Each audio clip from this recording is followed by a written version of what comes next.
kelompok kami yang beranggotakan saya sendiri sebagai moderator Adi Sendrumada Maharani dengan NPM 20110803330. Saya Galuh Kristiana dengan NPM 20110802855. Saya Puput Laila Salsabila NPM 2011-080357. Saya Nabila Zaratusita dengan NPM 20110808115. Saya dengan Ritawati dengan NPM 20110802384. Saya dengan Pramudita Aryani dengan NPM 2011-080137. Saya Rania Sabila dengan NPM 2011-080286. Di sini kami akan membacakan laporan praktikum asesmen angket kebutuhan peserta didik di SNPN 21 Bandar Lampung. Tugas mata kuliah pengembangan program dan manajemen bimbingan konseling yang diampu oleh Hardiansyah Masya MPD.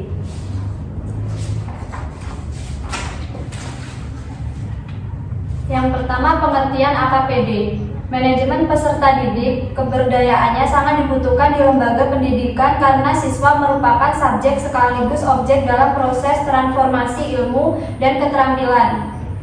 Keberhasilan dalam penyelenggaraan pendidik akan sangat tergantung dengan perkembangan potensi fisik, kecerdasan intelektual, sosial, emosional, dan kejiwaan peserta didik. Manajemen peserta didik merupakan penataan dan pengaturan terhadap kegiatan yang berkaitan dengan peserta didik, mulai dari siswa itu masuk sampai dengan keluar dari suatu sekolah. Manajemen peserta didik tidak semata pencatatan data peserta didik, tetapi meliputi aspek yang lebih luas, yaitu dapat membantu upaya pertumbuhan anak melalui proses pendidik di sekolah. Asesmen kebutuhan adalah alat untuk membangun dan perubahan positif, tidak semata-mata perubahan melainkan didorong oleh kontroversi, perbaikan cepat, krisis situasional tetapi rasional, logis, perubahan fungsional yang menembuhi kebutuhan warga, pendidik, dan peserta didik. Tujuan AKPD: pertama, membantu siswa dalam menemukan masalah yang pernah atau sedang dialami. Kedua, membantu menentukan jenis atau kategori permasalahan yang dialami oleh siswa sesuai dengan perolehan hasil analisis. Ketiga, menyusun rumusan kebutuhan konseling yang sesuai dengan permasalahan yang dihadapi oleh siswa. Tahap-tahap pengoperasian aplikasi AKPD. Yang pertama, isikan identitas sekolah pada sheet home. Susun atau sesuaikan butir angket, deskripsi kebutuhan, rumusan tujuan, dan topik atau materi pada sheet AKPD. Yang ketiga, print out terlebih dahulu angket kebutuhan peserta didik atau AKPD pada sheet angket. Yang keempat, isikan kode konseling, nomor induk, nama siswa, dan jenis kelamin pada sheet entry. Yang kelima, masukkan hasil jawaban konseling pada sheet entry dengan cara mengisi angka 1 pada item yang dipilih atau 0 apabila tidak dipilih. Yang keenam, jawaban konseling secara otomatis akan dianalisis dan menjadi profil kelas dan profil konseling. Deskripsikan hasil analisis AKPD ke dalam program BK.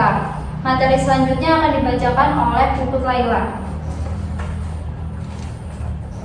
Hasil kegiatan asesmen di SMP Negeri 21 Bandar Lampung. Jumlah responden pada angket AKPD yang telah disebar pada peserta didik kelas 8 di SMP Negeri 21 Bandar Lampung berjumlah 30 siswa. Materi selanjutnya akan dibacakan oleh Nabila Zaratusita.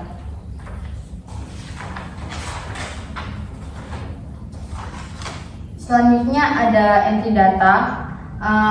Berikut adalah hasil dari data yang diinput dari lembar jawaban masing-masing peserta didik. Hasil analisisnya, berdasarkan data di atas dapat disimpulkan bahwa terdapat 30 peserta didik yang menjadi responden. Peserta didik terdiri dari 15 peserta didik perempuan dan 15 peserta didik laki-laki. Selanjutnya akan dibacakan oleh Ritawati. Selanjutnya ada analisis permasalahan peserta didik berdasarkan individu.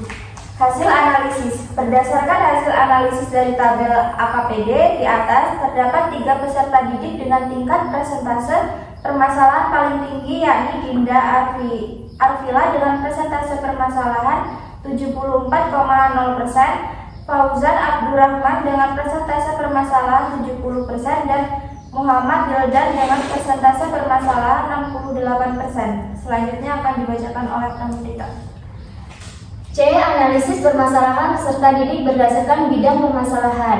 Hasil analisisnya berdasarkan permasalahan peserta didik dari tiap-tiap bidang permasalahan-permasalahan peserta didik kelas 8 di SMP N21 Bandar Lampung memiliki permasalahan paling besar terdapat pada bidang pribadi dengan presentase 45,43%. Berdasarkan hasil tersebut, guru bimbingan dan konseling tentu dapat memberikan layanan bimbingan klasikal kepada peserta didik guna menuntaskan permasalahan pribadi peserta didik.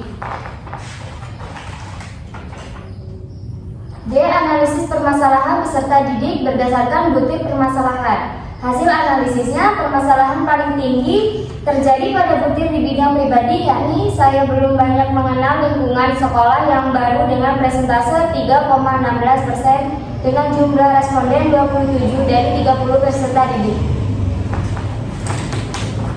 Baik, materi selanjutnya akan dibacakan oleh Rania Sabila. Kesimpulan, peserta didik belum mampu mengatur waktu antara belajar dan main.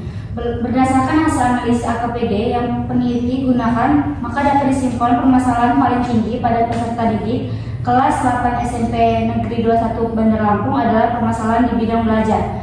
Peserta didik secara keseluruhan memiliki permasalahan pada bidang belajar, yakni peserta didik belum mampu mengatur waktu antara belajar dan bermain, maka guru BK dan konseling wajib memberi layanan leksikal kepada peserta didik untuk membantu peserta didik menyelesaikan permasalahannya, yakni mengatur waktu belajar dan bermain.